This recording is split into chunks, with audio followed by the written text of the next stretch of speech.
What if the homeless man everyone laughed at was the one who owned everything around them?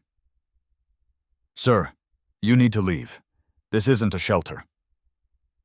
The manager's voice cut through the elegant restaurant like a blade. Lily Thompson froze. Standing near the entrance, a man in worn clothes, his coat thin, his shoes soaked from the rain, said nothing. He just stood there quietly, as if he had heard those words 1,000 times before. A few customers chuckled. One woman covered her nose. "Disgusting," someone whispered. But Lily didn't laugh. Instead, she stepped forward. "Wait, he's cold," she said softly. "At least let me get him something warm." The room fell silent. Because in that moment, she had just chosen the one person everyone else had already decided didn't matter. And what happened next, no one in that room would ever forget. Before we go on, tell me where you're watching from and what time it is there. And don't forget to subscribe, because this story might change the way you see people forever. The restaurant was called Aurelia, a place where the lighting was soft, the music was always perfectly timed, and the price of a single meal could cover a week's rent for most people in the city. Located in the heart of Manhattan, it stood like a symbol of quiet power. People didn't just come to Aurelia for food. They came to be seen. And for Lily Thompson, it was where survival began and ended every single day. At 26 years old, Lily had learned how to move quickly without drawing attention. She knew how to balance 3 plates at once, how to smile even when her feet ached, and how to stay silent when customers said things that weren't meant to be kind. Her uniform was always clean, though slightly worn at the edges. Her hair was tied back neatly. Her name tag, Lily, sat just above her heart. Simple, invisible, replaceable. "Table 12 needs refills, and try not to be so slow this time." The voice came from behind her, sharp and impatient. Darren Cole. He didn't need to raise his voice to make people uncomfortable. There was something about the way he spoke, precise, controlled, that made every word feel heavier than it needed to be. "I'm on it," Lily replied quietly. Darren watched her for a second longer than necessary before turning away, his polished shoes clicking against the marble floor. He had been the manager at Aurelia for 5 years. Long enough to forget what it meant to struggle. Long enough to believe that efficiency mattered more than empathy. To him, the staff were pieces in a system. And systems didn't need feelings. Lily moved toward table 12, her steps light, her expression calm. A couple sat there, well-dressed, mid-conversation, barely noticing her as she refilled their glasses. "Thank you," the woman said without looking up. Lily nodded anyway, because politeness, even when unseen, still mattered to her. Across the room, laughter rose and fell like waves. Glasses clinked, silverware brushed against porcelain. Everything was exactly as it should be, except for the weight Lily carried quietly inside. Her phone buzzed in her apron pocket. She hesitated before checking it. A message from the hospital. Balance overdue. Immediate payment required. Her chest tightened. For a moment, the sounds around her faded. Her mother had been admitted 3 weeks ago. Complications. Something that required more tests, more medication, more time, more money. Money Lily didn't have. She slipped the phone back into her pocket, her fingers lingering there just a second longer, as if holding on to it might somehow change what it said. "Lily." She turned quickly. Darren again. "There's a reservation arriving in 10 minutes. High-profile guests. I want everything perfect." "It will be," she said. He studied her face, as if searching for something to criticize. "Good. And Lily," she waited. "Tonight is not the night for mistakes." He walked away before she could respond. Lily exhaled slowly, steadying herself. Mistakes. She couldn't afford any. Not here. Not anywhere. Because this job wasn't just a job. It was the line between her mother getting treatment or not. She moved toward the kitchen, grabbing a tray, checking orders, adjusting small details that most people would never notice. That was the thing about Lily. She noticed everything. The way a customer's expression shifted when they were about to complain. The way a glass reflected light just slightly differently when it wasn't polished well enough. The way people treated others when they thought no one important was watching. Outside, the city moved at its usual pace. Cars passing, people rushing, the hum of life continuing without pause. And just beyond the glass doors of Aurelia, a figure stood. At first, no one inside paid attention. Why would they? He blended into the background of the city. Another person in worn clothing, standing too still, too quiet. But if someone had looked closer, they might have noticed the way he observed everything. Not like someone lost, but like someone measuring, waiting. Inside, Lily stepped back into the main dining area, her tray balanced perfectly in her hands. "Excuse me," she said softly as she passed between tables. A few guests moved slightly to make room. Most didn't. It didn't matter. She kept moving, because that's what she always did. Keep moving, keep working, keep going, even when everything felt like it was one step away from falling apart. Near the entrance, one of the hostesses adjusted her posture, glancing toward the door. "Is someone out there?" she asked quietly. Another staff member followed her gaze. "I think so. Probably just someone waiting." They didn't move. They didn't need to. Because people like that didn't come inside places like Aurelia. They never did. Lily didn't hear the exchange. She was too focused on her next table, on her next task, on the next small moment she had to get right. But something shifted. Subtle. Barely noticeable. The kind of shift you only recognize after everything changes. The door handle moved. Slowly. And then, the glass door opened. Cool night air slipped inside, brushing against the warmth of the restaurant. Conversations didn't stop immediately, but they softened. Eyes began to turn, one by one, toward the entrance. Because standing there was the man from outside. Worn coat, tired eyes, silent presence. And suddenly, in a place built on perfection, he didn't belong. Not even a little. Lily looked up, just for a second, and in that brief moment, their eyes met. There was no anger in his expression, no desperation, just something calm, something unreadable, something that didn't quite match the way he looked. And before anyone could say a word, before the tension fully formed, before the room decided how to react, he took a step forward. Into the restaurant. Into the light. Into a moment that was about to change everything. But the question was, who would step forward first? For a moment, no one moved. The man stood just inside the doorway, the soft golden light of Aurelia falling over his worn coat, revealing every crease, every sign of a life that didn't belong in a place like this. Conversations faded. Not completely, but enough. Enough for the silence to feel deliberate, measured, uncomfortable. Near the front, the hostess straightened instantly, her polite smile tightening as she stepped forward. "Sir," she began carefully, "I'm sorry, but is there a problem here?" The interruption came before she could finish.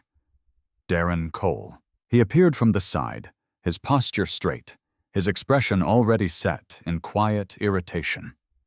His eyes scanned the man quickly, taking in the coat, the shoes, the unshaven jaw. And within seconds, he had made his decision. "Yes," Darren continued, stepping closer. "There is." The man said nothing. He didn't argue, he didn't apologize. He simply stood there, his gaze calm, almost detached, as if he were observing something far more interesting than the reaction he was causing. "I think you've mistaken this place for something else," Darren said, his voice low but firm. "Aurelia is a private establishment. We have standards." A faint murmur spread across the room. Some guests leaned back in their chairs, watching. Others exchanged knowing glances. This was the kind of moment that didn't happen often. And when it did, people noticed. "I'm not here to cause trouble," the man replied quietly. His voice was steady, controlled, unexpectedly composed. Darren didn't like that. "Then you should leave before you do," he said. A soft laugh came from one of the nearby tables. Monica Reed. Dressed in a tailored black dress, diamonds catching the light at her neck, she leaned back slightly in her chair, her expression amused. "Oh, come on," she said, loud enough for others to hear. "This is getting uncomfortable. Someone clearly wandered in off the street." A few more chuckles followed. "Maybe he's looking for the soup kitchen," someone added. The laughter spread, low and sharp. The man didn't react. Not outwardly, but his eyes shifted slightly, moving across the room, taking everything in. Every face, every reaction, every judgment made in seconds. Near the center of the dining area, Lily Thompson stood frozen. Her tray felt heavier than it had a moment ago. She hadn't meant to stare. But something about the man felt different. Not in the way he looked, but in the way he held himself. There was no panic in him, no embarrassment, no sign of someone caught where they shouldn't be. Just stillness. And that unsettled her more than anything else. "Sir," Darren said again, this time with less patience. "I'm going to have to ask you to leave. Now!" Still, the man didn't move. Instead, he spoke. "Could I sit for a moment?" he asked. "Just to warm up." The request was simple, almost harmless. But in that room, it felt like a violation. Monica let out a short laugh. "You've got to be kidding," she said. "This isn't a charity." Darren's expression hardened. "No," he said firmly. "You can't." The answer was immediate. Final. The man nodded once, as if he had expected nothing less. "Understood," he said. And then he took another step forward. A subtle shift. But enough to make the tension snap tighter. "Hey," Darren's voice sharpened. "I said that's far enough." Two security staff near the wall straightened slightly, ready to move if needed. The room was watching now. Fully.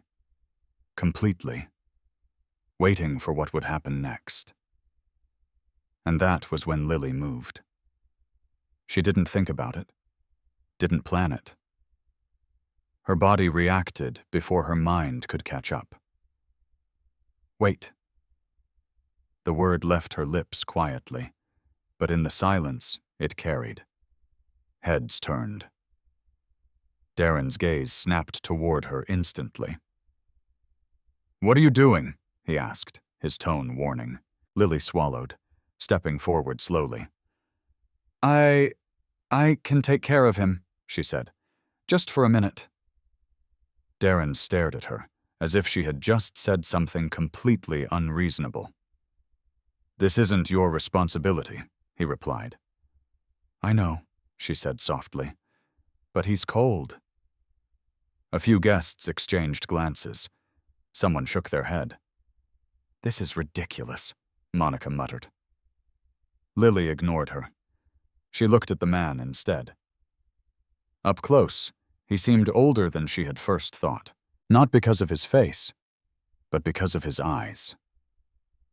There was weight in them, experience, something that didn't match the rest of him. "Please," she said gently. "Just sit for a moment." The man met her gaze. For a brief second, something shifted in his expression. Not surprise, not exactly, but recognition of something rare. Kindness, unfiltered, uncalculated. Darren exhaled sharply. "Lily," he said, his voice tight, "if you do this—" She turned to him. "I'll pay for whatever he orders," she said quickly. That stopped him. Not because it solved the problem, but because it revealed something else. Desperation. Or maybe conviction.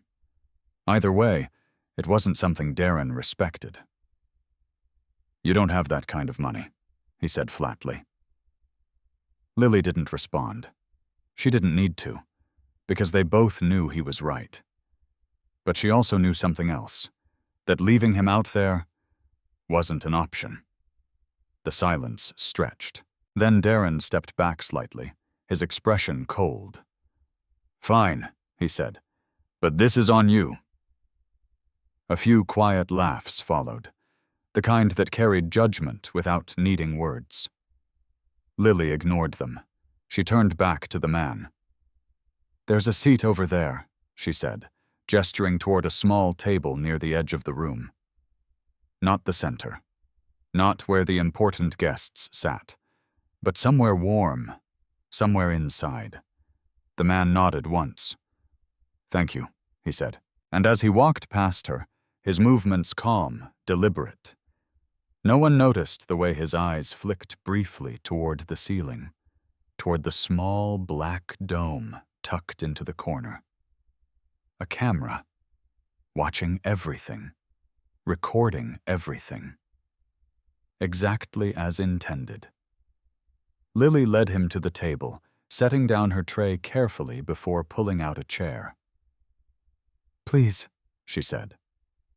He sat, slowly, as if the act itself carried weight. Around them, the restaurant tried to return to normal, but it didn't quite succeed. Because something had already changed. Something subtle. Something irreversible. Darren watched from a distance, his jaw tight. Monica leaned closer to her table, whispering something that made her companions laugh again. And Lily, she stood there for just a second longer than necessary, looking at the man she had just helped, wondering why it felt like she had just stepped into something far bigger than a simple act of kindness. Then she picked up her tray and walked away. But the question lingered. What had she just set in motion? The moment the man sat down, the illusion of normalcy inside Aurelia began to fracture. It wasn't loud, not at first, but it spread, like a quiet ripple beneath the surface. At the small table near the edge of the room, the man sat with his hands resting loosely in his lap, his posture calm, his expression unreadable. He didn't look around nervously. He didn't fidget. He didn't shrink under the weight of 100 silent judgments pressing down on him. If anything, he seemed unaffected. And that unsettled people more than anything else. Lily returned from the kitchen a minute later, carrying a simple bowl of soup and a glass of warm water.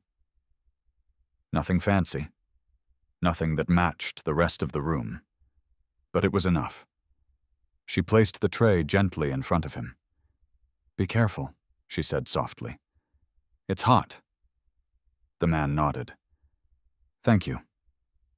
2 simple words, but there was something in the way he said them, steady, sincere, that made Lily pause for just a second longer than she intended. She gave a small nod, then turned to leave. "Put it on my tab," Darren's voice cut in from behind her. Lily froze. She turned slowly. Darren stood a few steps away, arms crossed, his expression sharp. Or should I say, Your tab, he corrected, a faint edge of mockery in his tone. A few nearby tables picked up on the exchange. Eyes shifted. Interest returned. I said I'd pay for it, Lily replied quietly. Darren stepped closer. You realize that's a $30 soup, he said. Plus service, plus waste, plus the fact that you're now distracting from actual paying customers. I'm still doing my job, Lily said.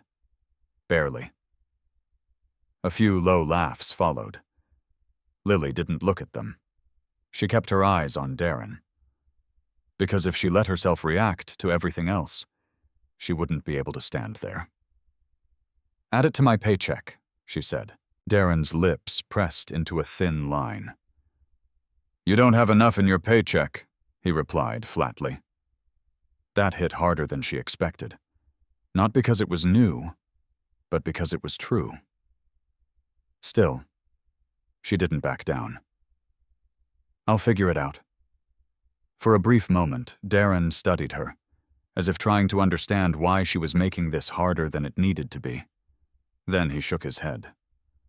Unbelievable, he muttered. He turned and walked away, but not before saying just loud enough for others to hear. This is exactly why some people never move up. The words hung in the air. Heavy, intentional. Lily swallowed, then turned back toward the table. The man had already picked up the spoon.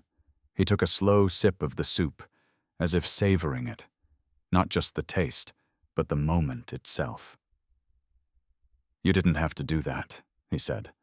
Lily gave a small shrug. I wanted to. That's rare, he replied. She didn't respond, because she didn't think it was. Not really. Not where she came from. But here? Maybe it was. Around them, the room continued its quiet judgment. Monica Reed leaned slightly toward her companions, her voice low, but not low enough. She's going to regret that, she said. People like him don't change. They just take. One of the men at her table nodded. Give it 5 minutes, he added. He'll be asking for more. They laughed. Soft. Dismissive. Lily heard it. Of course she did. But she kept moving, refilling glasses, clearing plates, doing everything she could to prove that nothing had changed, even though everything had. At the corner of the room, an older man sat alone. He hadn't spoken since the moment the stranger entered. His posture was upright, his suit understated but expensive, his gaze sharp. He watched. Carefully. Not the man. Not Lily. But both. As if trying to connect something. To understand something that didn't quite make sense. And then his eyes dropped, just briefly, to the man's hand, to the spoon, to the fingers wrapped around it. And there, barely visible beneath the dim light, was a ring. Simple in shape, but distinct in design. The older man leaned forward slightly, his brows furrowed. No, he murmured under his breath. Across the room, nothing else changed. No one else noticed. But for him, something clicked, because he had seen that symbol before, years ago, in a private event, on the hand of a man whose name carried weight in rooms far more powerful than this one. A name that didn't belong anywhere near a place like Aurelia. Not like this. Not dressed like that. Not sitting alone with a bowl of soup no one else wanted. The older man's fingers tightened slightly around his glass. That can't be right, he whispered. But he didn't look away. Because if he was wrong, then it meant nothing. But if he was right, then everyone in this room was making a mistake they didn't even understand. At the edge of the dining area, Lily returned once more to check on the man. Is it okay? She asked. He looked up at her. It's perfect, he said, and for the first time since he had entered, there was something else in his expression. Not just calm, not just observation, but something deeper, something that hinted, very quietly, that this moment mattered more than anyone else in the room realized. Lily gave a small smile, then turned away again. Unaware, completely unaware of the ripple she had just created, and the storm that was quietly beginning to form beneath it, because across the room, the older man was already reaching for his phone, and whatever he was about to confirm would change everything. The older man didn't make the call right away. He stared at the ring for several seconds longer, as if hoping the light would shift and prove him wrong. The design was subtle, an etched crest barely visible unless you knew where to look. But he did know, and that was the problem. He leaned back in his chair, exhaling slowly, his mind racing through possibilities. No, it didn't make sense. Men like that didn't walk into places like Aurelia wearing threadbare coats and asking for soup. And yet, he couldn't shake the feeling. Across the room, Lily moved between tables, trying to regain the rhythm of her shift. But it was gone now. The energy had changed. Guests were watching her more closely, some with curiosity, others with quiet disapproval. She could feel it in the way conversations paused when she passed, in the way eyes lingered a little longer than before. At table 9, Monica Reed set her glass down with a soft but deliberate clink. "Excuse me," she said, raising her hand just enough to summon attention. Lily approached, her posture straight, her expression calm. "Yes, ma'am?" Monica tilted her head slightly, studying her. "You seem very passionate tonight," she said, "about your charity work." A few people at the table smiled. Lily didn't. "I'm just doing my job," she replied. Monica's smile widened. "Are you?" she asked. "Because from where I'm sitting, it looks like you've decided to turn this place into a shelter." A quiet laugh circled the table. Lily felt the words land, but she didn't let them show. "If there's something wrong with your order, I can fix it," she said. "Oh, there is," Monica replied smoothly. "The atmosphere." She gestured lightly across the room, toward the man sitting alone with his soup. "It's distracting," she continued. "Uncomfortable. People come here for a certain experience." Lily followed her gaze briefly, then looked back. "I understand," she said, "but he's not bothering anyone." Monica leaned forward slightly. "That's not the point," she said, her voice dropping. "People like him don't belong in places like this." The words were quiet, but sharp. Lily held her gaze for a second longer than expected. Then she nodded once. "I'll speak with my manager," she said. "That would be wise," Monica replied, leaning back. As Lily turned away, the laughter returned, softer this time, but still there, still present, still cutting. Near the bar, Darren was already watching. He had seen the interaction. Of course he had. And he wasn't pleased. "Office," he said as Lily approached. She followed without a word. The small office behind the kitchen was just as controlled as everything else Darren managed. Clean, organized, impersonal. He closed the door behind them. "You're creating a problem," he said immediately. "I'm handling it," Lily replied. "No," he said. "You're making it worse." She stayed quiet, because arguing wouldn't help. It never did. "You embarrassed a VIP guest," Darren continued. "You disrupted the floor.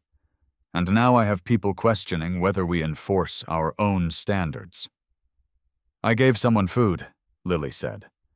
"You gave the wrong person food," Darren snapped. The words hit harder than they should have. Lily felt it, but she didn't react. "What do you want me to do?" she asked. Darren leaned forward slightly. "I want you to fix it," he said. "Go out there. Apologize to Monica Reed. And then ask that man to leave." Lily's chest tightened. "I can't do that," she said quietly. Darren's expression didn't change. "Yes," he said. "You can." "No," she repeated. "I won't." The silence that followed was immediate, heavy. Darren studied her carefully, as if reassessing something. "You're choosing him over your job?" he asked. Lily hesitated, not because she didn't know the answer, but because she understood the cost. Still, "Yes," she said. Darren leaned back slowly, exhaling through his nose.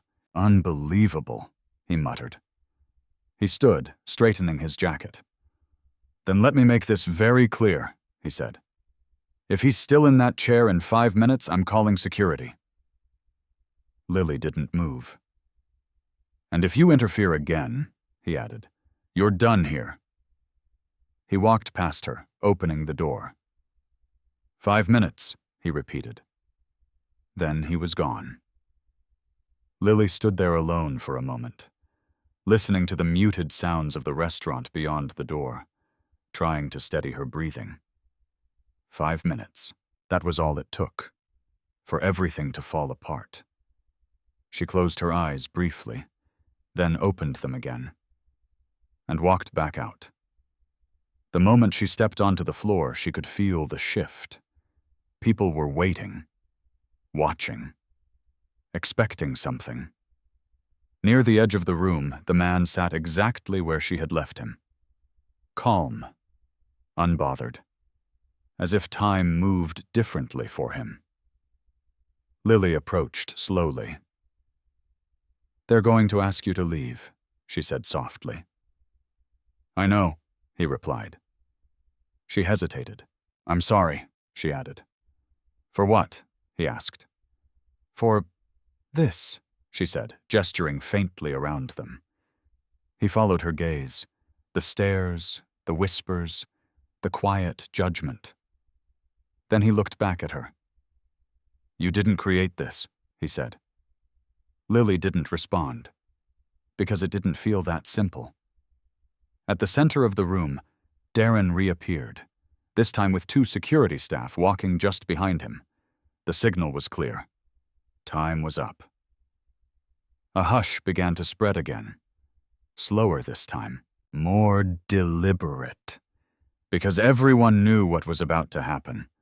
Lily felt it, the weight of it, the inevitability of it, and still, she didn't move away. Darren stopped a few feet from the table. "That's enough," he said. "Sir, you need to leave. Now." The man set his spoon down carefully. Not rushed, not nervous, just precise. "I'm finishing my meal," he said. Darren's jaw tightened. "You don't get to make that decision," he replied. The security guards stepped forward slightly. Lily's heart began to race. "Wait," she said, stepping between them. Darren's eyes snapped to her. "What did I just say?" he asked. Lily didn't answer, because in that moment, something felt off. Not wrong, but incomplete. Like the situation hadn't reached its end yet, like something was still about to happen. And then, the man spoke again, calm, steady. "Call whoever you need to," he said. Darren frowned. "What?" The man looked up at him, his expression unchanged. "I said," he repeated, "call whoever you need to." A pause. A beat. A shift in the air. Because that wasn't the response anyone expected. Not from someone in his position. Not from someone who was supposed to be powerless. Darren let out a short, humorless laugh. "Oh, I will," he said. "Don't worry about that." He turned slightly, reaching for his phone. But before he could dial, across the room, the older man stood up and spoke. "Wait." The single word cut through everything, clear, sharp, intentional. All eyes turned, including Darren's. The older man stepped forward slowly, his gaze fixed, not on Darren, not on Lily, but on the man at the table. And when he spoke again, there was something different in his voice, something uncertain, something almost cautious.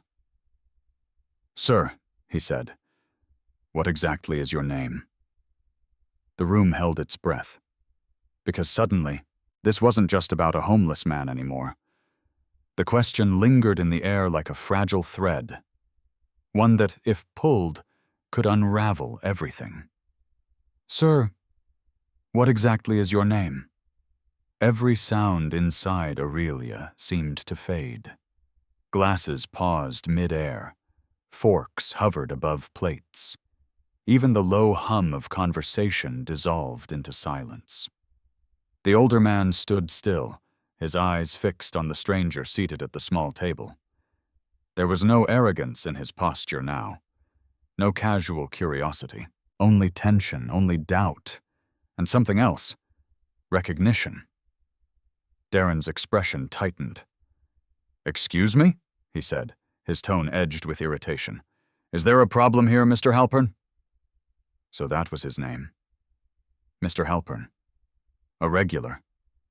A man whose opinion carried weight. But tonight, he wasn't looking at Darren. He wasn't looking at anyone else. Only the man in the worn coat. The man who had just set his spoon down with unsettling calm. For a brief second, nothing happened. Then, the man looked up, directly at Mr. Halpern. His eyes were steady, unwavering.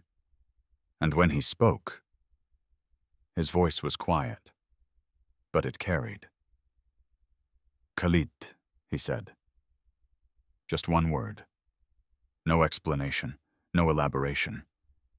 Just Khalid. A ripple moved through the room. Subtle, but undeniable, because names mattered. And something about that one didn't feel ordinary. Mr. Halpern's face changed, not dramatically, but enough. His brows drew together, his lips parted slightly, as if he had expected something else. Or maybe, as if he had hoped he was wrong. "Khalid, what?" Darren pressed, stepping forward again, his impatience returning. "You don't get to play games here." The man didn't answer. He simply looked back down at his bowl, picked up his spoon, and took another slow bite. The dismissal was quiet, but absolute. Darren's patience snapped. "That's it," he said sharply. "We're done." He turned to the security guards. "Remove him." The guards stepped forward immediately. Professional. Efficient. One moved to the side of the table. The other positioned himself slightly behind. Lily felt her chest tighten. "Please," she began, stepping forward again. "Don't," Darren cut in, not even looking at her. But she didn't stop. She couldn't. "He's not hurting anyone," she said. "Just let him finish." Darren turned on her now. Fully. His expression no longer controlled. "Enough," he said. "You've already done more damage than I'm willing to tolerate." The words hit harder this time, because there was no mask on them, no professionalism, just anger, frustration, and a need to reassert control. "You're done here, Lily," he continued. The room went still again. Different this time. Sharper. Final. Lily blinked. What?" "You're fired," Darren said. No hesitation, no warning, just done. A few gasps slipped through the crowd. Someone whispered. Someone else shifted uncomfortably in their seat. But no one spoke up. No one intervened. Because this This was the moment where people chose silence. Lily felt the words settle slowly, like they hadn't fully reached her yet. She started. You just ignored direct instructions, Darren interrupted. You undermined management, and you prioritized a stranger over the standards of this establishment.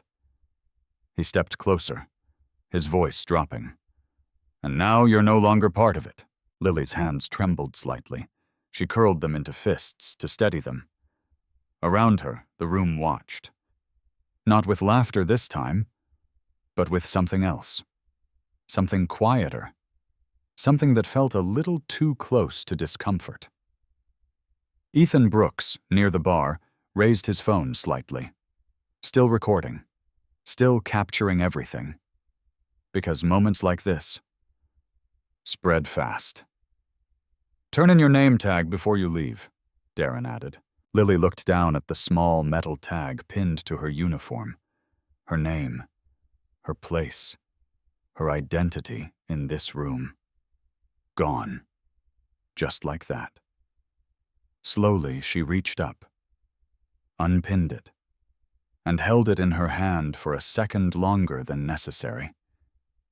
Then she placed it on the table beside the man, right next to the empty glass. I'm sorry, she said softly. Not to Darren, not to the room, but to him, the man she had helped. Khalid. He looked up at her, and for the first time since this began, there was something different in his eyes. Not calm, not observation, but something deeper, something that looked almost like disappointment, not in her, but in everything around them. You have nothing to apologize for, he said. Lily shook her head slightly. It's okay, she replied. I knew the risk. A pause, a breath, and I'd do it again. The words landed quietly, but they carried, because they were real, because they cost something. Khalid studied her, as if committing the moment to memory. Then he nodded once. Thank you, he said. Simple, but heavier than before. Behind them, Darren exhaled sharply. This is over, he said. Escort him out. The guards moved again, closer this time, more certain. The room leaned in. Not physically, but emotionally. Because this was the climax they expected. The resolution they had already decided was inevitable. The man would be removed. The problem would disappear, and everything would go back to normal. But something didn't feel normal. Not anymore. Because Khalid didn't stand. He didn't resist. He didn't argue. He simply reached for the napkin beside his bowl. Folded it neatly, placed it down. And then he looked up, not at the guards, not at Darren, but at the room.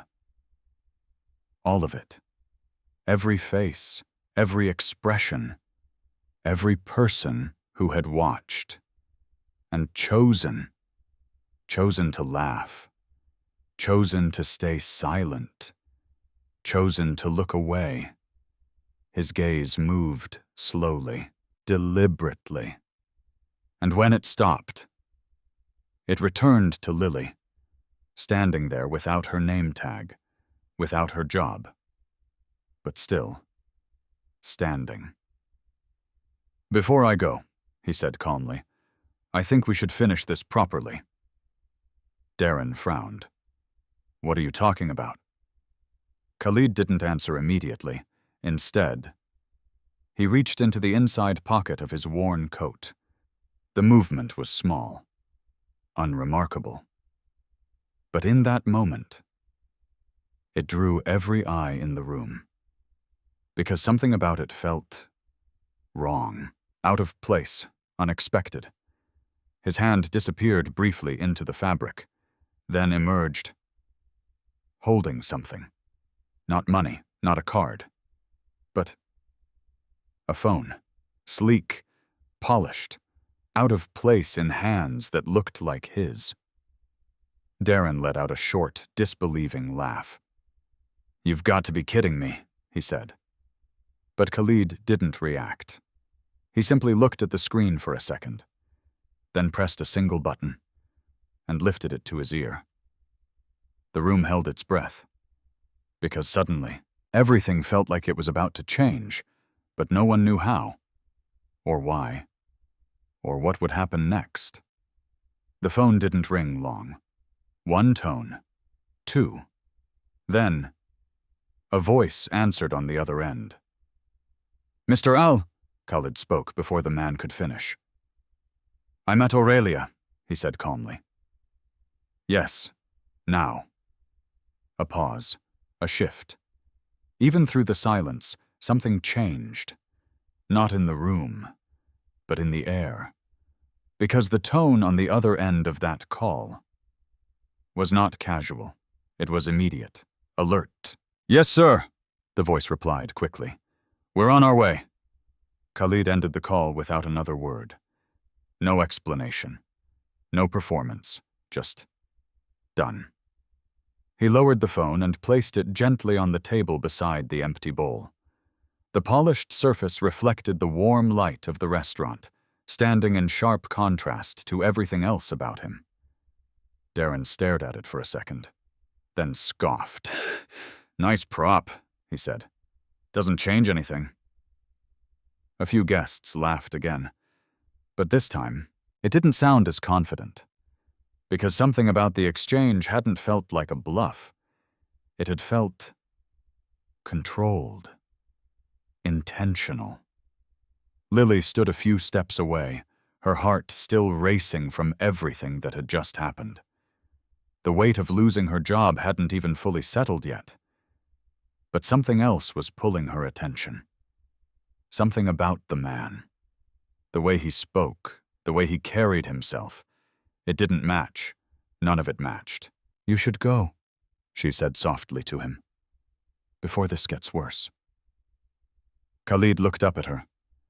For a brief moment, the calm returned, the same quiet steadiness that had been there from the beginning. "Sometimes," he said, "things have to get worse before they become clear." Lily frowned slightly. She didn't fully understand what he meant. But before she could respond, he continued. "You've worked here long?" he asked. The question felt out of place, given everything happening around them. But she answered anyway. "Almost 3 years," she said. He nodded slowly. "Then you already know," he added. "Know what?" Khalid's gaze shifted briefly across the room, toward the bar, toward the tables, toward the way the staff moved, and the way they were treated. "The turnover rate," he said quietly. 40% in the last year, most of it front of house. Lily blinked. "What?" He looked back at her. "Your management system is inefficient," he continued, as if stating something obvious. "Too much pressure at peak hours, not enough support. It creates mistakes. Then blame." Lily stared at him, because that wasn't something a random stranger would say. That wasn't something anyone outside the staff would even know. "How do you—" She stopped herself, because she didn't have an answer, and neither did the room. Even Darren had gone still. Just slightly, just enough. "What are you talking about?" Darren said, his tone sharper now. Khalid didn't look at him. He kept his eyes on Lily. "The reservation system is also flawed," he added. "Double bookings during high-traffic nights. It forces staff to improvise, which leads to conflict with guests." A silence spread. Different from before. Not mocking, not dismissive, but uneasy. Because now, people were listening. "Stop," Darren said, stepping forward. "You don't get to stand there and pretend you understand how this place runs." Khalid finally turned his head, slowly, deliberately, and looked at him. "I don't pretend," he said. 3 words, flat. unemotional, but they landed harder than anything else he had said. Darren opened his mouth, then closed it again, because suddenly, he wasn't entirely sure what he was arguing against. Across the room, Mr. Halpern hadn't moved, but his attention had sharpened. Every detail, every word, fitting together, or trying to. Because the more the man spoke, the less this felt like coincidence, and the more it felt like something else entirely, something hidden, something deliberate. Near the bar, Ethan lowered his phone slightly. Even he wasn't sure what he was recording anymore. Because this wasn't just a confrontation. It was turning into something else, something harder to define. Lily took a small step closer. "You shouldn't know any of that," she said quietly. Khalid met her gaze. "No," he agreed. "I shouldn't." Another pause. Longer this time, because the implication was clear, and no one knew what to do with it. Darren exhaled sharply, regaining some of his composure. "This is pointless," he said. "You're still leaving." He gestured to the guards again. "Now!" The guard stepped forward, more firmly this time, ready to end it, to restore order, to return everything to the way it was supposed to be. But Khalid didn't move. He didn't resist. He didn't argue. He simply remained seated, as if none of it applied to him. As if time itself was waiting for something. Or someone. And that's when it happened. Faint at first, barely noticeable, then louder. Outside. The sound of engines. Multiple. Smooth. Powerful. The kind of sound that didn't belong to just any car. Heads turned, instinctively. Toward the entrance, Darren frowned. "What now?" he muttered. Through the glass doors, headlights cut across the pavement. One car, then another. Then a third, all pulling up in perfect sequence, precise, coordinated, unmistakable. The room fell quiet again, but this time, it wasn't curiosity. It was anticipation. Because whatever was happening wasn't random, wasn't accidental, and wasn't over. Inside, Khalid remained exactly where he was, still seated, still calm, as if this moment was exactly what he had been waiting for. Lily felt her breath catch, not from fear, but from something else, something rising, something building. Because suddenly, losing her job didn't feel like the biggest thing that had happened tonight. Not even close. The door handle moved. Slowly. Again. And as it began to open, the question that had been forming all night finally surfaced, not just in Lily's mind, but in everyone's. Who was this man? Really? The door opened slowly, not rushed, not forced. Just enough to let the cold night air slip into the carefully controlled warmth of Aurelia once again. But this time, no one ignored it. Every head turned, every conversation stopped. Because what stood beyond that doorway didn't belong to chance. The first man who entered wore a dark, tailored suit, perfectly fitted, his posture straight, his expression focused. Behind him, two more followed, equally composed, equally precise. They didn't hesitate. They didn't look around in confusion.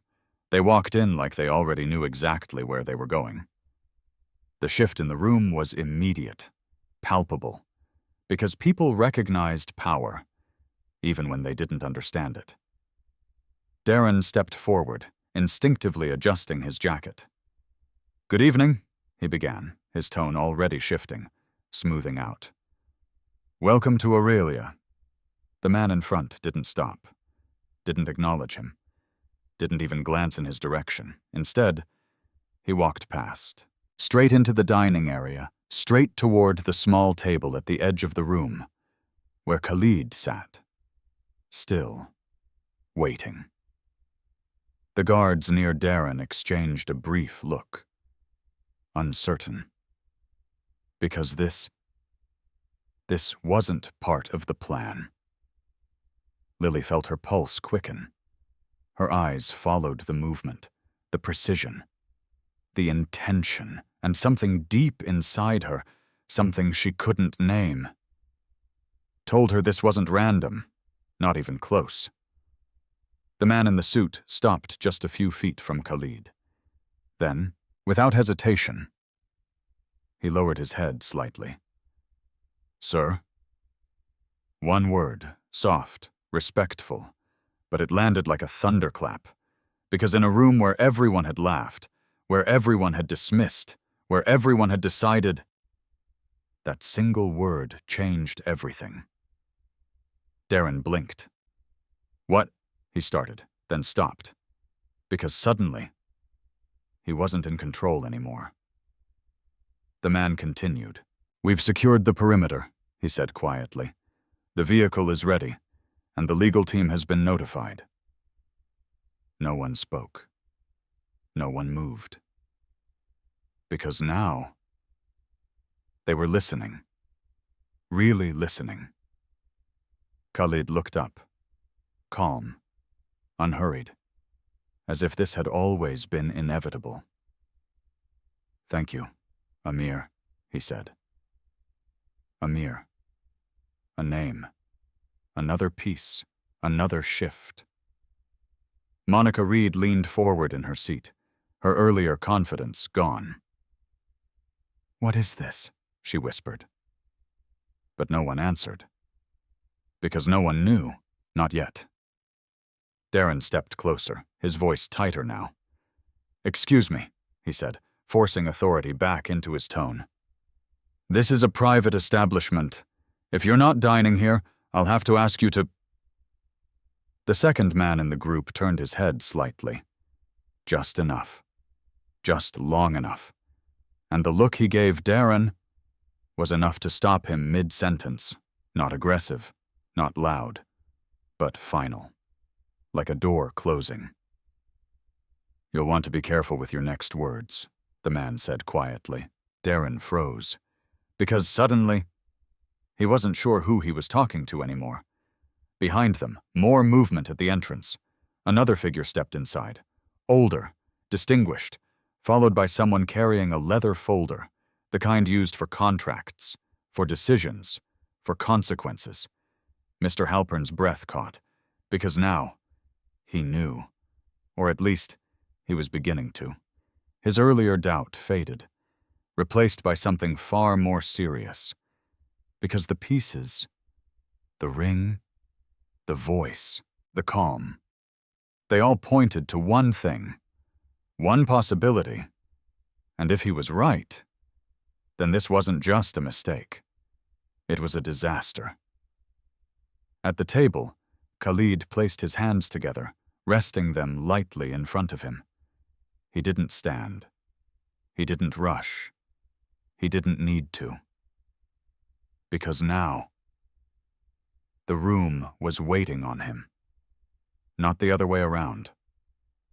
Lily stood frozen a few steps away, her mind struggling to catch up. Her heart was still racing, but not from fear anymore, from realization, from something rising, slowly, inevitably. "You didn't have to come so quickly," Khalid said. Amir shook his head slightly. "You said now," he replied. "That was enough." Another pause, another shift. Because now, there was no doubt left. Not really. Not for anyone paying attention. Monica leaned back in her chair, her face pale. "This doesn't make sense," she muttered. "No," Mr. Halpern said quietly from across the room. "It does." All eyes turned to him. He stepped forward slowly, his gaze fixed on Khalid, his voice no longer uncertain, but careful, measured. Al-Nouri, he said. The name settled over the room like a weight, heavy, unavoidable. Darren's expression changed instantly. What? He said, but Mr. Halpern didn't look at him. He didn't look at anyone else, only at Khalid. If I'm not mistaken, he continued, you are Khalid Al-Nouri. A breath, a pause, a moment where everything could still be denied. Khalid met his gaze. Then, he inclined his head slightly. Correct. The word echoed, not loudly, but completely, because it didn't need volume. It had truth. And truth changed everything. The reaction was immediate. A gasp. A chair scraping against the floor, a glass slipping slightly in someone's hand. Because the name. It wasn't just a name.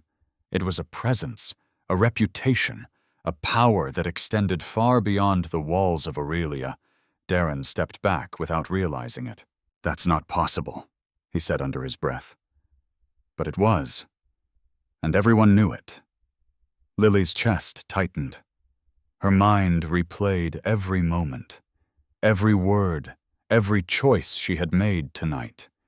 And suddenly, they felt different, not smaller, but bigger, more significant, because the man she had helped was never just a man. Khalid stood, finally, slowly. The movement alone shifted the entire room, because now, he wasn't just seated among them. He was above them. Not physically, but undeniably. His presence changed.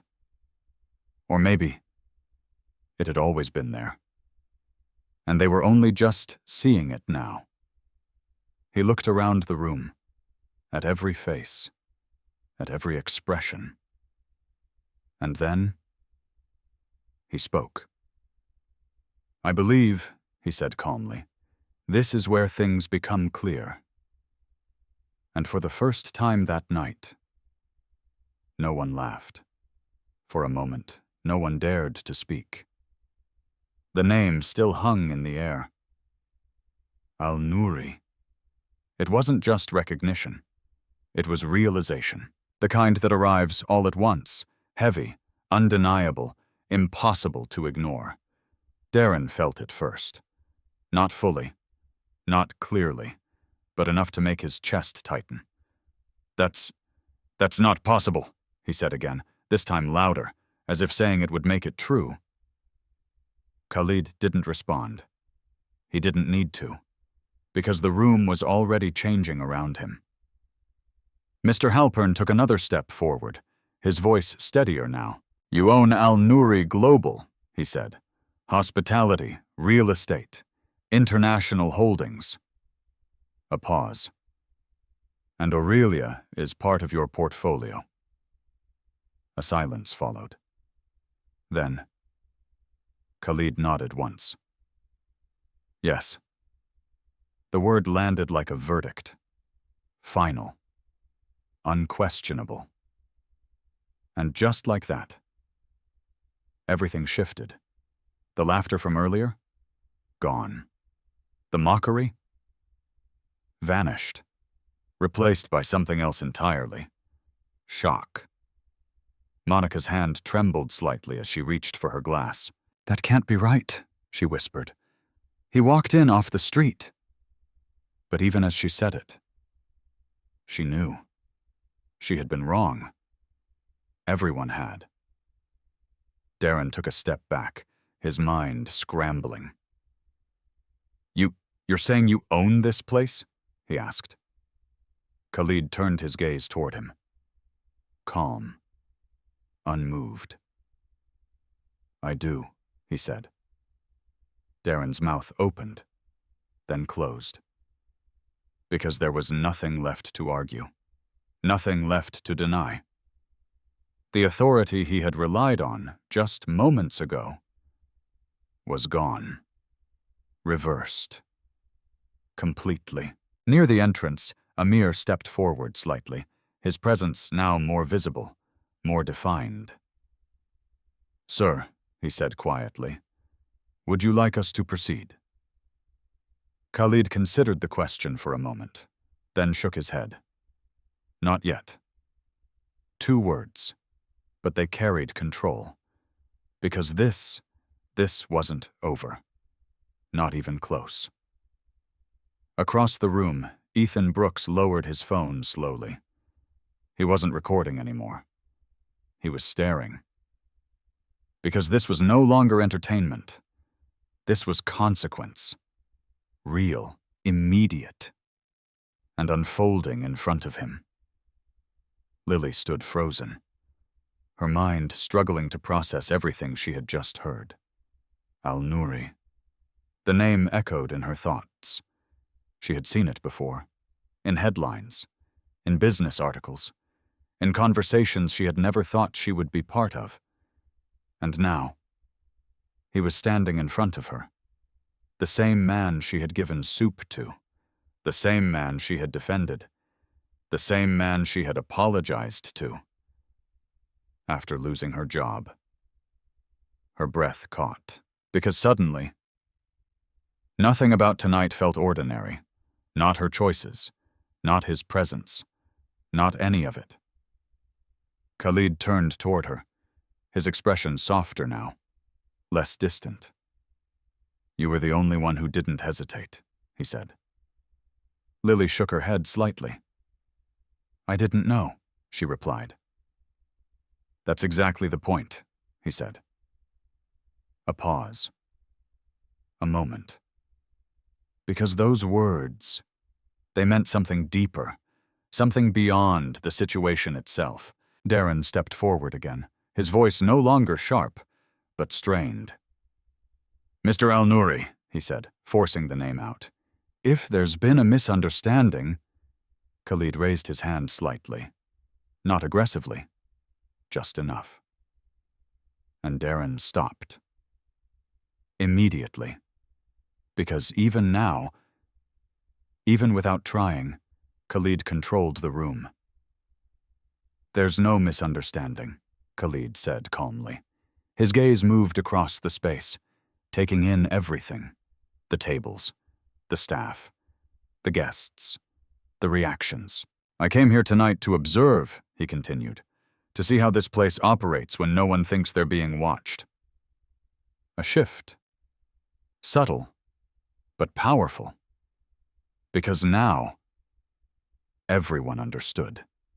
This wasn't random. This wasn't coincidence. This was intentional. "You disguised yourself?" Monica asked, her voice barely steady. Khalid glanced at her. "Yes." She swallowed. "But why?" Khalid didn't answer immediately. Instead, he walked slowly away from the table. Each step deliberate, measured. The room parted slightly as he moved. Not because anyone told them to, but because instinct did. Because power, real power, doesn't need to announce itself. "I've built businesses in many countries," Khalid said. "Different cultures, different expectations." He stopped near the center of the room, turned. "And one thing remains consistent." A pause. "The way people treat those they believe have nothing." The words settled. Heavy. Uncomfortable.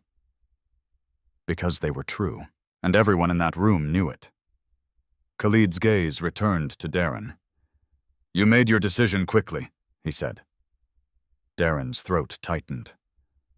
"I was protecting the business," he replied weakly. "No," Khalid said. "You were protecting an image." The correction was immediate, precise, and impossible to argue against. Darren looked down, for the first time that night.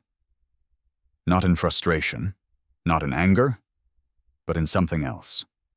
Something closer to realization. Or regret. Across the room, Mr. Halpern remained still, watching, understanding. Because this was the part that mattered, not the reveal, but what came after. Khalid turned back toward Lily. "And you," he said. Her heart skipped. "You made a different choice." She didn't speak, didn't need to, because her actions had already spoken for her. Khalid nodded once, as if confirming something, as if closing a question he had carried into the room with him. Behind him, Amir stepped forward again. "Sir," he said quietly, "the legal team is ready. We can initiate the internal review immediately." Another shift. Because now, this wasn't just personal, it was official, structural, permanent. Khalid looked around one more time, at every face, every expression, every person who had been part of this night. Then he spoke. "Let's begin." 2 words, simple, but final, because whatever came next would not be undone. The word begin did more than signal action. It shifted the balance of the room completely. Amir gave a small nod to the man standing behind him, the one holding the leather folder. Without hesitation, the man stepped forward, placing the folder on a nearby table and opening it with careful precision. Inside, documents, prepared, organized, as if this moment had been expected long before anyone else in the room even realized something was wrong. "Security footage," Amir said calmly, "from the moment Mr. Al-Nouri arrived." A ripple of unease spread. Because now, there was no hiding behind perception, no escaping what had already happened. Darren's jaw tightened. "This is unnecessary," he said quickly. "I can explain." Khalid didn't look at him. "Play it," he said. The command was simple, final. Near the wall, a staff member hesitated before moving toward the control panel. His hands trembled slightly as he connected the system to the large display usually reserved for private events. Within seconds, the screen lit up, grainy at first, then clear. The entrance, the moment Khalid stepped inside. The room fell silent again. But this time, it wasn't anticipation. It was exposure. The footage rolled. There he was, worn coat, quiet presence, standing just inside the door. Then, Darren. Approaching. The audio wasn't perfect, but it was enough. "I think you've mistaken this place for something else." The words echoed through the speakers, louder now, clearer, more final than they had sounded in the moment. Across the room, Darren's shoulders stiffened. "That's out of context," he said quickly. No one responded, because the footage continued. Monica's voice followed. "This isn't a charity." Soft laughter filled the room again, but this time it wasn't real. It was recorded, frozen in time. And now, it sounded different, sharper, crueler, more exposed. Monica's face drained of color. "I didn't mean," she started, but the words died before they could form, because the screen moved on, to Lily, stepping forward, offering help, her voice softer, calmer. "Wait, he's cold." A pause. Then Darren again. "Put it on your tab." The tension in the room deepened, because now everyone could see it. The imbalance, the choice, the contrast. The footage shifted again, showing Lily placing the soup down, standing her ground, absorbing every insult, every glance, every moment where she could have walked away, but didn't.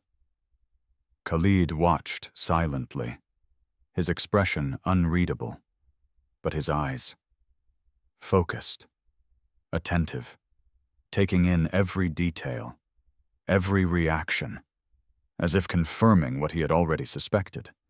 Beside him, Lily couldn't look at the screen anymore. Her hands were clasped tightly in front of her, her heart pounding. Because seeing it like this, hearing it again, made everything feel heavier, more real, more final. "I told her to fix it," Darren said suddenly. "She refused. I had no choice." Khalid didn't turn, didn't acknowledge him, because the footage hadn't reached that part yet. And when it did, it spoke for itself. "You're fired."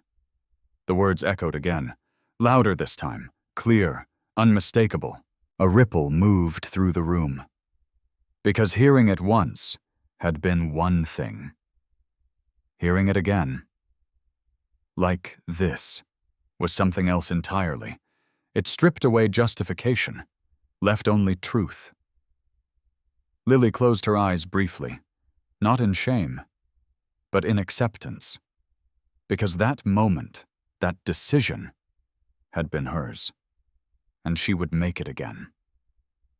The screen shifted once more.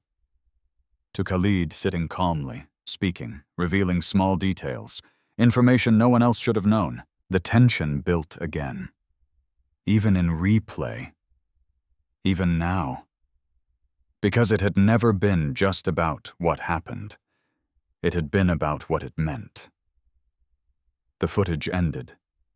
The screen went dark, and the silence that followed was absolute. No whispers, no movement, just stillness. Khalid finally turned, slowly, his gaze moving across the room, meeting every face, holding every reaction. "This is your standard," he said quietly. "No anger, no raised voice, just truth." Darren stepped forward, his composure cracking. "I was maintaining order," he said. "We have expectations. Clients expect a certain environment." "And what defines that environment?" Khalid asked. The question cut through him, because there was no easy answer, no safe one. Darren hesitated, and that hesitation said everything. Khalid's gaze shifted to Monica. "And you?" he asked. Her lips parted, but nothing came out. Because the version of herself she had presented earlier didn't hold up anymore. Not under scrutiny, not under truth. "I didn't think," she began weakly. "No," Khalid said. "You didn't." The words were calm, but they landed harder than any accusation. Across the room, Mr. Halpern remained still, watching, understanding. Because this was the consequence, not punishment, not yet, but clarity, and clarity was unavoidable. Khalid turned back to Lily. "You saw the same thing," he said. She nodded slowly. "Yes, and you made a different choice." Another nod. "Yes." A pause. A breath. Because that difference, that single decision, had changed everything. Khalid looked back at Amir. "Proceed," he said. Amir stepped forward immediately. "Effective immediately," he announced, his voice firm. "Mr. Darren Cole is relieved of his position pending full review." A collective intake of breath. Darren froze. "What?" he said. "This is absurd." "Security," Amir said, without raising his voice. The two guards who had earlier been ready to remove Khalid now stepped toward Darren instead. The reversal was complete. Total. Darren looked around. At the room. At the staff. At anyone who might intervene. But no one did. Because this time, there was nothing to question. Nothing to misunderstand. Only consequence. As the guards reached him, Khalid spoke again. "Stop!" They paused. Darren blinked, confused, hope flickering briefly. Khalid looked at him, not with anger, not with satisfaction, but with something else, something quieter. "You'll have a chance to explain," he said. A pause. "But not here." The words settled. Because they weren't mercy. Not exactly, but they weren't cruelty either. They were measured, controlled, and final. The guards nodded, stepping back slightly but remaining close. The room exhaled, slowly, carefully, because something had just shifted again, and no one was quite sure where it would land next. Khalid turned, his gaze returning to Lily, and for the first time since everything had begun, there was something different in his expression.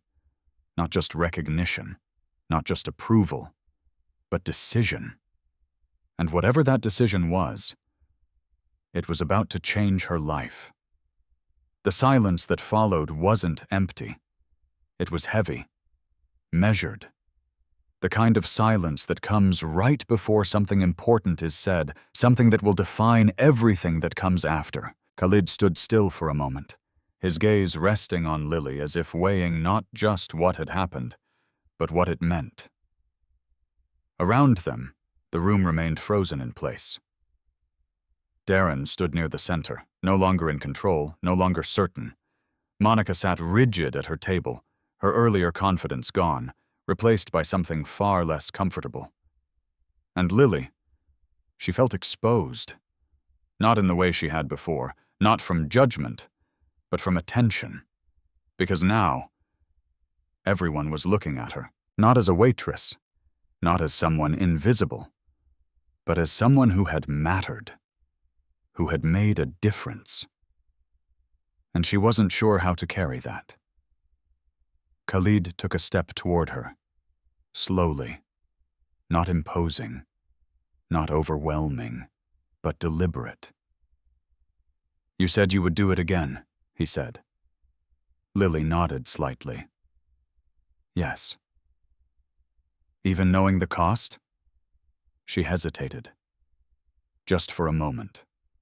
Because now, the cost wasn't abstract. It wasn't hypothetical. It had already happened. She had lost her job, her stability, the one thing she had been holding on to. Still, "Yes," she said again. The answer didn't waver. And that mattered. Khalid studied her for a second longer. Then he nodded, as if confirming something, as if closing a question that had been open long before tonight. "You didn't hesitate," he said quietly. "Not when it was inconvenient. Not when it was uncomfortable. Not when it cost you something." A pause. "That's rare?" Lily lowered her gaze slightly. "I just did what felt right," she replied. Khalid's expression softened. "Just enough." "That's exactly what most people don't do," he said. Behind them, Amir stepped forward again, his posture attentive. "Sir," he said, "the review process is ready. We can proceed with full personnel evaluation and guest incident reports." Khalid nodded once. "Begin with the immediate actions," he said. Amir turned slightly, addressing the room. "Effective immediately," he announced. "All guest privileges for those involved in discriminatory conduct tonight are suspended pending review." Monica's head snapped up. "You can't be serious," she said. "Do you know who I am?" Amir didn't react. He simply looked at her. "Yes," he said. "That's why this is necessary." Her mouth opened, then closed. Because for the first time that night, her name didn't carry weight. Not here. Not now. Across the room, a few other guests shifted uncomfortably. Because they understood. Even if they hadn't spoken as loudly. They had been part of it, part of the atmosphere, part of the silence. And now, that silence had consequences. Darren stepped forward again, desperation creeping into his voice. "This is out of proportion," he said. "You're punishing people for maintaining standards." Khalid turned toward him, and Darren stopped. Immediately. Because whatever argument he had been about to make didn't matter anymore. "You've already said enough," Khalid replied. Not harsh, not loud, but final. Darren looked down again. This time, there was no resistance left, just the quiet realization that control, once lost, doesn't return the same way. Khalid shifted his attention back to Lily. "And you," he said. Her breath caught, not from fear, but from uncertainty, because she didn't know what came next. Not anymore. "You're no longer employed here," he said. The words were simple, but they still carried weight, even now. Lily nodded slowly. "I know." A pause. A breath. Because that part hadn't changed. But then, Khalid continued. "That ends tonight." Lily looked up, confused. "What?" Khalid's gaze held hers. "You're not returning to this position," he said. Another pause. Longer. Because something was shifting again, not just for the room, but for her. "You're moving forward," he added. Lily frowned slightly. "I don't understand." Khalid didn't answer immediately. Instead, he asked something else. "If you had the ability to change what happened here tonight," he said, "what would you do?" The question caught her off guard. Completely. She hesitated. Not because she didn't have an answer, but because she wasn't sure it was the right one. Still, she spoke. "I wouldn't punish them," she said. A ripple moved through the room. Unexpected. Uncomfortable. Khalid's expression didn't change. "Why not?" "Because..." She paused, choosing her words carefully. "They were wrong, but they're still people." A silence followed, different from before. Not tense, not fearful, but thoughtful. "I don't think making them lose everything fixes what happened," she continued. "It just repeats it in a different way." Monica blinked. Darren looked up. Even Amir shifted slightly. Because that wasn't what anyone expected. Not from someone who had just lost everything. Not from someone who had every reason to want justice or revenge. But Lily wasn't asking for either. Khalid watched her closely, studying not just her words, but the meaning behind them. "And what would you do instead?" he asked. Lily took a breath. "I'd make them understand," she said. "Really understand what it feels like to be treated that way." A pause. "Because if they understand that, they won't do it again." The room absorbed that. Quietly. Because it was simple. But it wasn't easy. Khalid nodded slowly. "Accountability," he said. "Yes," Lily replied. Another pause. Then, Khalid looked at Amir. "Adjust the review," he said. "Focus on corrective action, not just removal." Amir nodded immediately. "Understood." Darren looked between them, confusion and disbelief mixing in his expression. You're letting this go?" he asked. Khalid met his gaze. "No," he said. "I'm making sure it matters." The distinction was clear and impossible to ignore, because this wasn't forgiveness. Not entirely. It was something else. Something more deliberate, more lasting. Khalid turned back to Lily. "And as for you," he said, "your decision tonight didn't just reveal who you are. A pause. It revealed what this place is missing. Lily felt her breath catch again, because whatever he was about to say next, she knew, would change everything. For a moment, no one spoke. Not because they didn't have questions, but because something had shifted again. Quietly, decisively. And they could feel it. Khalid's gaze remained on Lily. Steady, unwavering. As if everything else in the room had faded into the background. And as for you, he repeated, his voice calm, your decision tonight didn't just reveal who you are. A pause. It revealed what this place is missing. Lily's heart tightened. She didn't know how to respond, didn't know what that meant, or what he expected from her. She started, then stopped. I don't understand. Khalid inclined his head slightly. That's fair, he said. He took a step closer, not imposing, not overwhelming, just enough to close the distance between them. Let me ask you something else, he continued. Why do you work here? The question seemed simple, but it wasn't. Lily hesitated. Her first instinct was to give the obvious answer, the safe one, but something in his expression told her not to.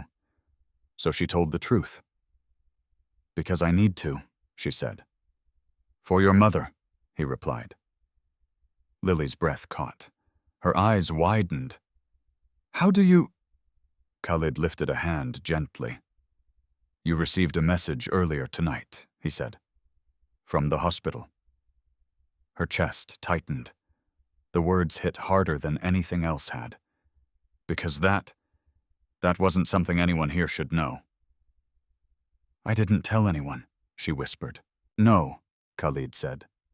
You didn't. The silence that followed was different. Not just heavy, but personal. Because now, this wasn't just about the restaurant or the incident. It was about her life, her reality, and how fragile it had been. Amir stepped forward slightly, holding the leather folder. We ran a standard background check, he explained quietly. Only after Mr. Al-Nouri made the call. Lily looked at him, then back at Khalid. You investigated me? She asked. Khalid didn't deny it. I confirmed what I needed to know, he said. Her hands tightened at her sides. For a brief moment, something like discomfort flickered across her face. Because being seen, truly seen, wasn't always easy. I'm sorry if that feels invasive, Khalid added. But context matters. A pause. And your situation matters. Lily exhaled slowly, trying to steady herself, because part of her wanted to pull back, to protect what little control she still had. But another part, the part that had stepped forward earlier, the part that had chosen kindness, stayed. What are you saying? She asked. Khalid held her gaze. I'm saying, he replied, you shouldn't have to choose between doing the right thing and surviving. The words landed softly, but they carried weight, because they spoke to something deeper, something she hadn't put into words herself. Before she could respond, Khalid continued. I'm offering you a position, he said. The room stilled again. Another shift. Another turning point. Lily blinked. A position? She repeated. Yes. Amir opened the folder, pulling out a document. Director of Community Outreach, he said, reading. Under the Al-Nouri Foundation. A murmur spread quietly through the room. Because now, this wasn't just about consequence. It was about opportunity, transformation, and Lily felt like the ground had just moved beneath her. I don't have experience for that, she said quickly. Her voice was softer now, less certain. Because this was bigger than anything she had imagined. Khalid shook his head slightly. You have something more valuable, he said. Which is? Judgment, he replied. Character. The ability to act when it's difficult, not when it's convenient. A pause. Those are not things you can teach. Lily swallowed, her thoughts racing. Because this didn't feel real. It felt like something that happened to other people, not her. I wouldn't even know where to start, she admitted. You'll learn, Khalid said simply. Another pause. And you won't be alone. Amir stepped forward again, placing the document gently on the table. The role includes training, support staff, and full operational resources, he explained. You would oversee programs designed to assist underserved communities, including individuals in situations similar to the one you responded to tonight. Lily looked down at the document. Her name wasn't on it yet, but the space was there, waiting. This is too much, she said quietly. Khalid studied her. No, he said. It's appropriate. She looked back up. I just gave someone soup, she said. You did more than that, he replied. A pause. You made a decision when it mattered. The room listened, not interrupting, not questioning, because even now, they understood. This wasn't random. This wasn't charity. This was recognition, and it carried weight. Lily glanced around the room, at the tables, at the people who had watched everything unfold, at the place that had defined her life for the past 3 years, and for the first time, she saw it differently. Not as something she belonged to, but as something she had outgrown. Still, there was one thing holding her back. My mom, she said quietly. I can't take a risk right now. I need stability. I need to know she's okay. Khalid nodded. I understand.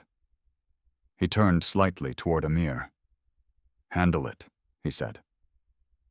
Amir didn't hesitate. It's already in motion, he replied. Lily frowned. What is? Khalid looked back at her. The hospital, he said. Your mother's care is being transferred to a partner facility. Full coverage.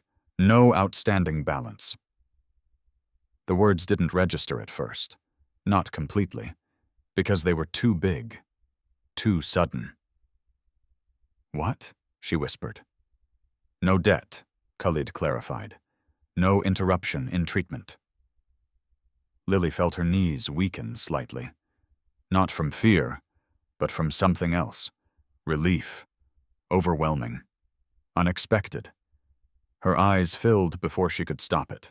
I didn't ask for that, she said. I know, Khalid replied. That's why it matters.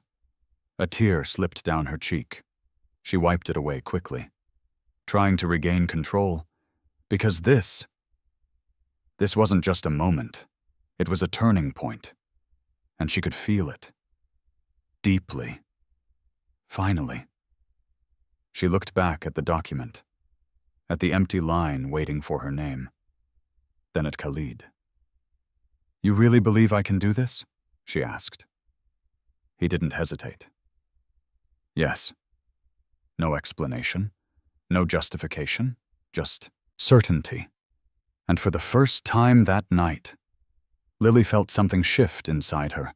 Not fear, not doubt, but possibility. Real, immediate, and waiting. The question was, would she step into it? The decision didn't happen all at once. It wasn't dramatic. There was no sudden declaration, no sweeping gesture. Instead, it unfolded quietly. The way real change often does. Lily stood there, the document still resting on the table between her and Khalid.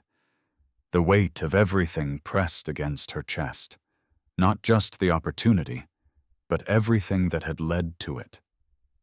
The humiliation, the loss, The choice she had made when it would have been easier to walk away. She looked down at her hands, still slightly trembling. Then back at Khalid. "I don't know if I'm ready," she admitted. It wasn't fear, not entirely. It was honesty. Khalid nodded. "Readiness isn't a requirement," he said. "Willingness is." A pause. "And you've already proven that." Lily let the words settle, because they felt true. Not exaggerated, not forced. Just accurate. Around them, the restaurant was no longer what it had been an hour ago. The polished illusion had cracked. Staff stood in small groups, whispering quietly. Guests who had once sat comfortably now shifted in their chairs, their earlier confidence replaced with unease. Darren remained near the center of the room, silent now, his earlier authority stripped away. Monica sat rigid, her expression distant, as if still trying to process how quickly everything had changed. And through it all, Lily remained where she was, at the center of something she had never asked for, but had somehow earned. She exhaled slowly, then reached for the pen Amir had placed beside the document. Her fingers hesitated just above the paper, because signing it meant stepping forward, leaving behind the life she had known, taking a risk she had never planned for. But staying wasn't an option anymore. Not after tonight, not after everything she had seen, not after everything she had done. She signed her name, Lily Thompson. Simple, but final. Amir closed the folder gently, as if sealing something important. "It's official," he said. The words carried through the room, and with them, a shift. Subtle, but undeniable. Because Lily was no longer just a waitress who had been fired. She was something else now. Something more. Khalid watched her for a moment, then nodded once. "Good," he said. There was no applause, no spectacle, just acknowledgement. Because this wasn't about recognition, it was about responsibility. Khalid turned his attention back to the room. "Operations will continue as normal," he said calmly, "but leadership will not." A pause. "Effective immediately, this location will undergo a full internal review. Policies will be adjusted. Training will be mandatory." His gaze moved across the staff.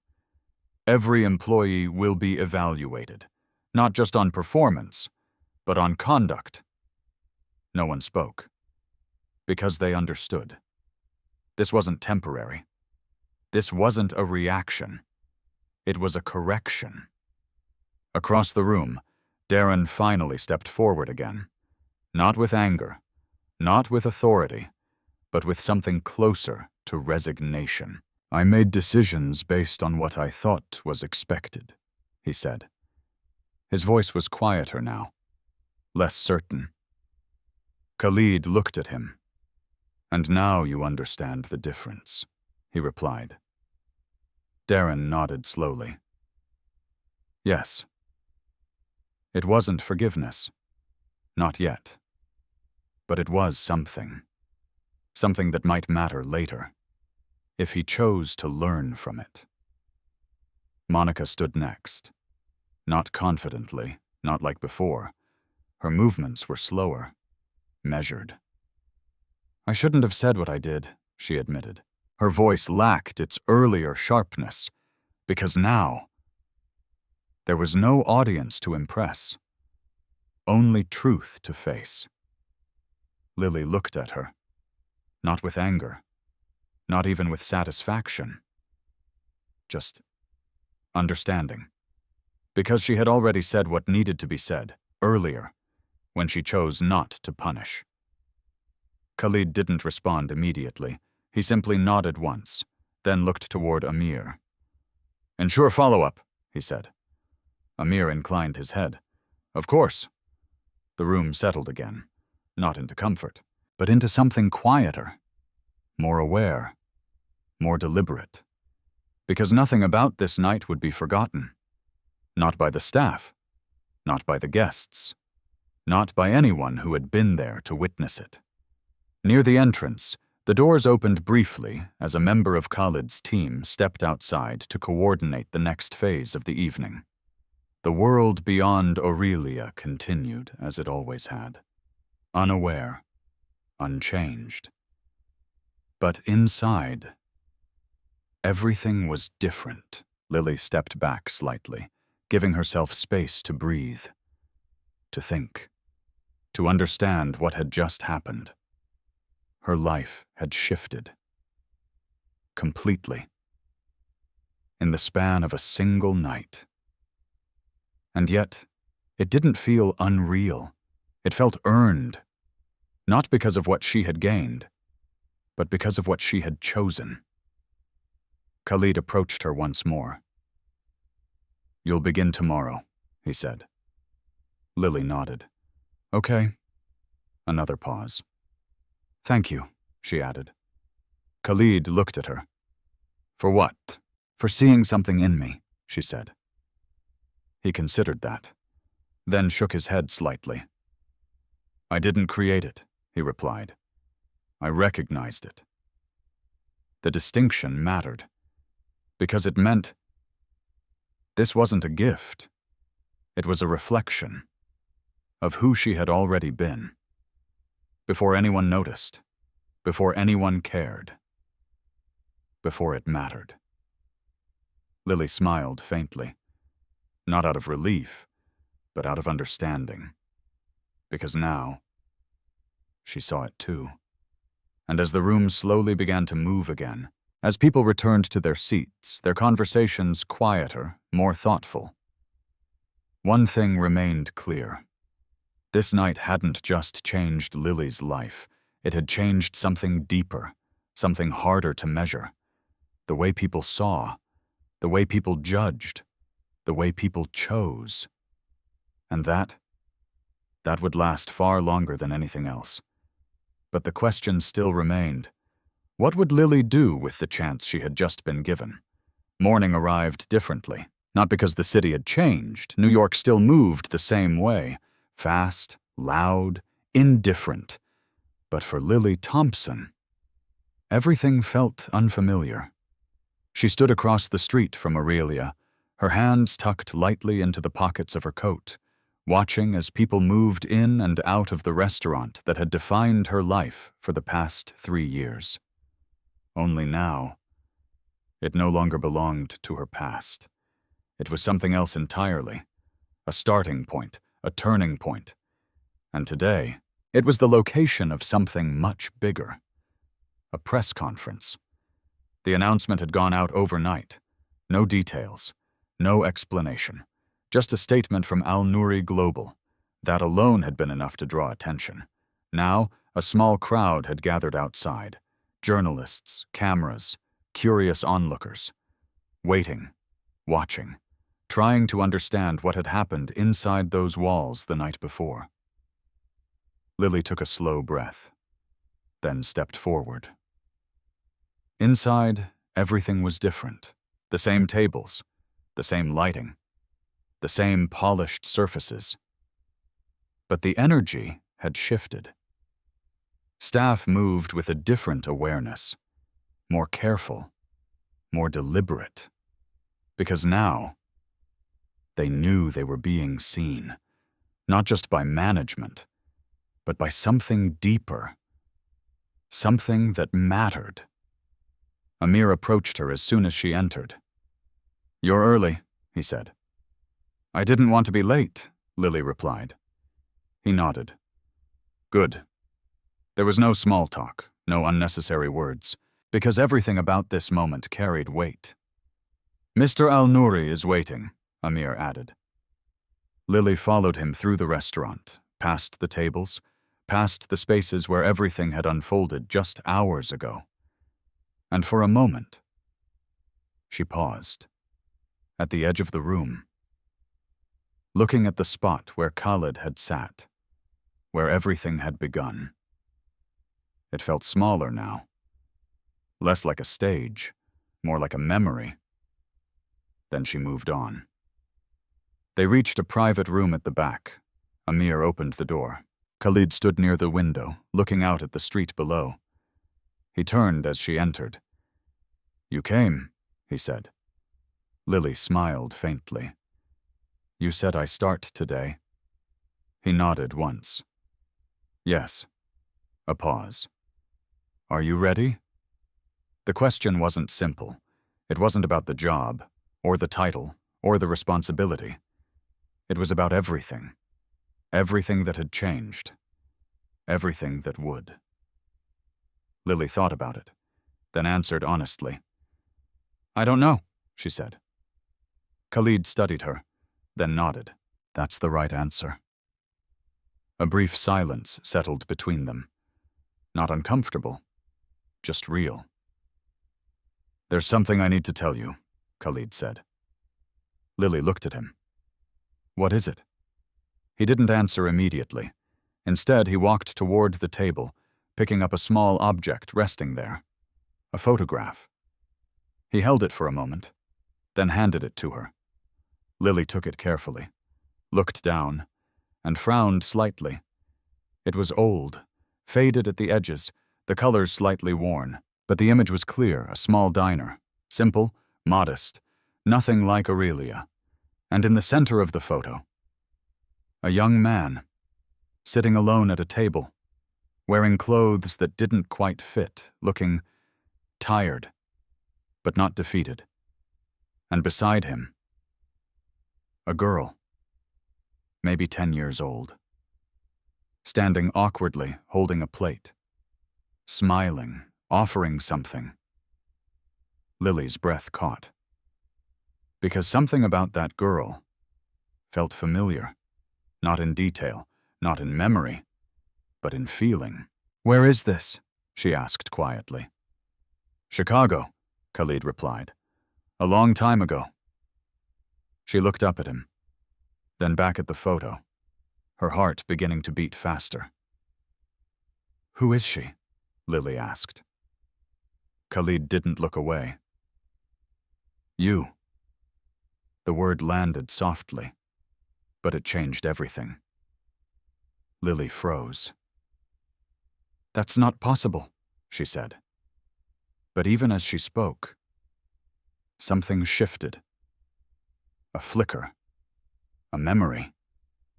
Not clear. Not complete, but there, a small diner. A tired man. A moment where she had stepped forward, without thinking, without asking, just like last night. "I used to go there with my mom," she whispered. "After school." Khalid nodded. "I know." She looked at him, her mind racing. "You were the man in the photo," he said. A pause. "I had nothing." The room felt smaller suddenly, quieter. Because this wasn't coincidence. This wasn't chance. This was something else. Something deeper. "You helped me," Khalid continued. "You didn't know who I was. You didn't ask. You just saw someone who needed help." Lily's eyes filled. "I don't remember," she said. "You weren't supposed to," he replied. A soft breath. "But I did." The words settled between them. Heavy, emotional, real.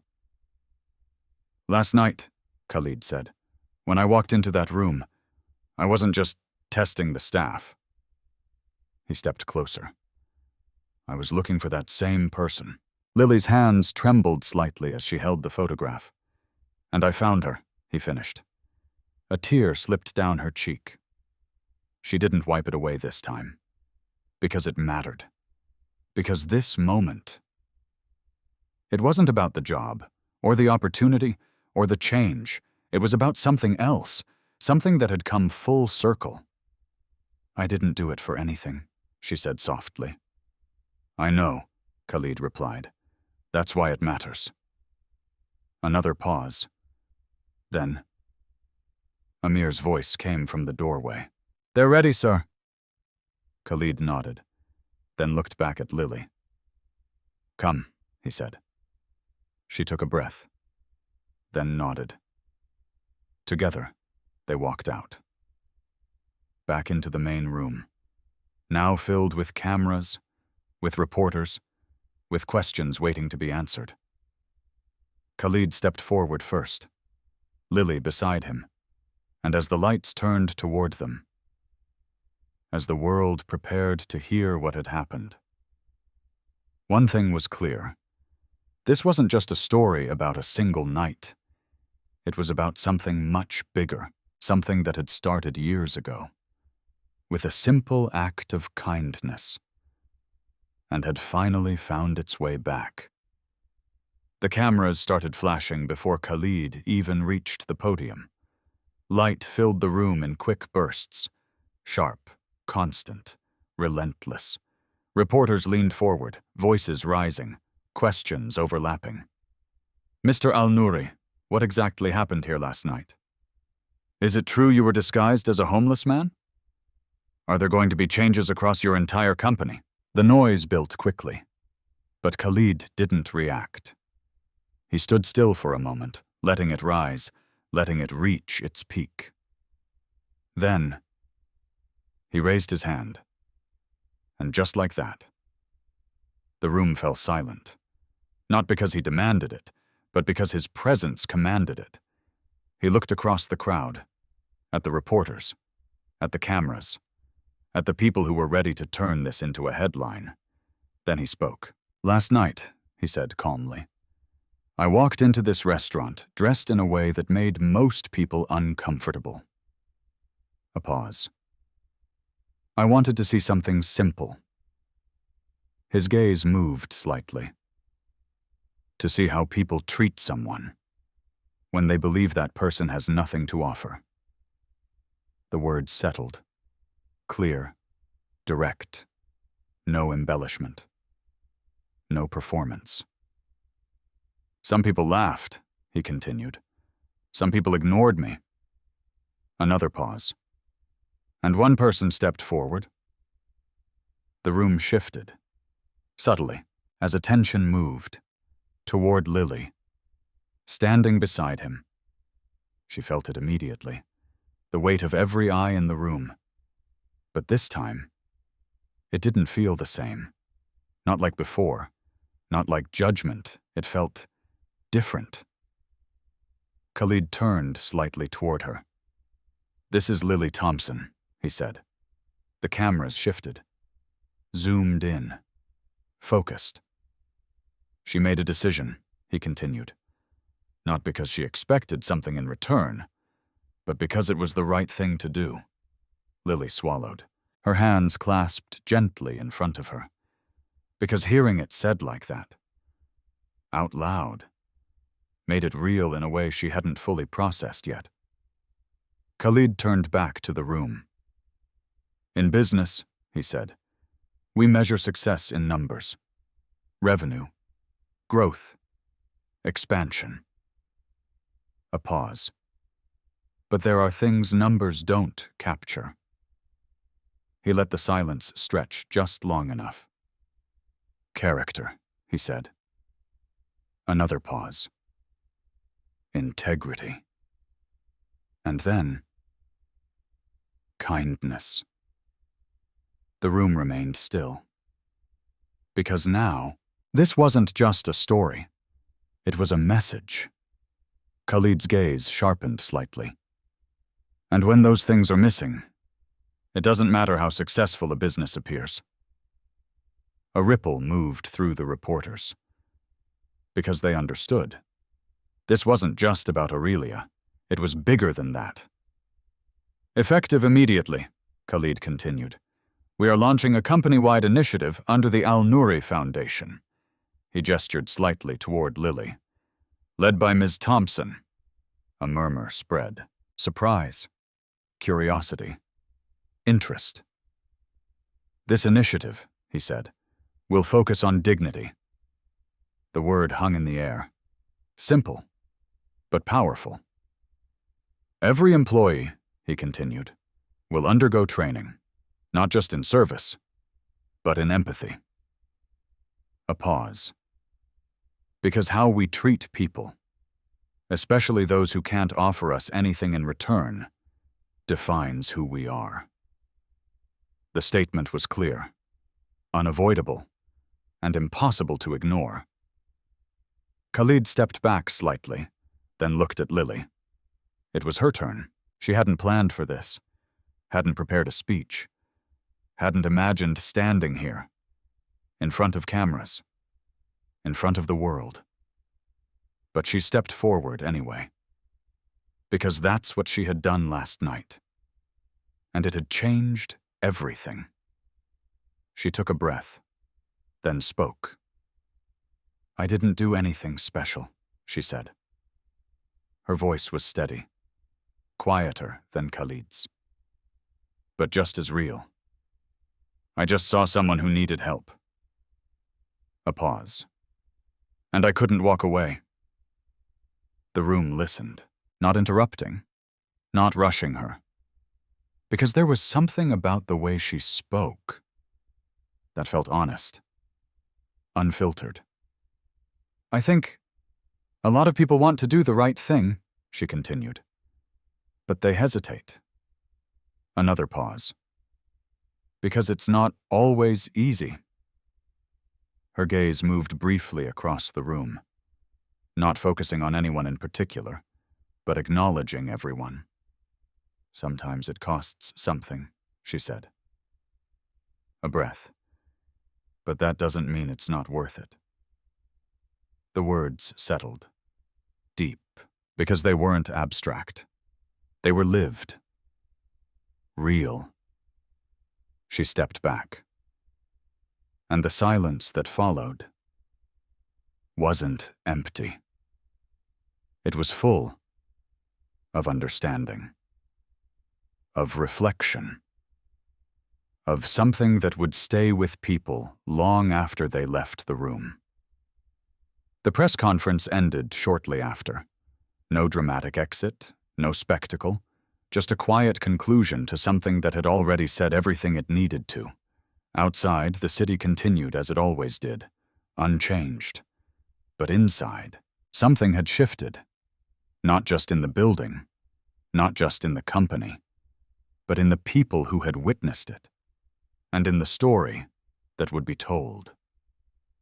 Later that afternoon, Lily stood once again near the entrance of Aurelia, the same spot where everything had begun. Only now, she wasn't wearing a uniform. She wasn't carrying a tray. She wasn't invisible. She watched as a man stood hesitantly outside the door. Worn coat, tired eyes, uncertain. For a moment, the scene repeated itself.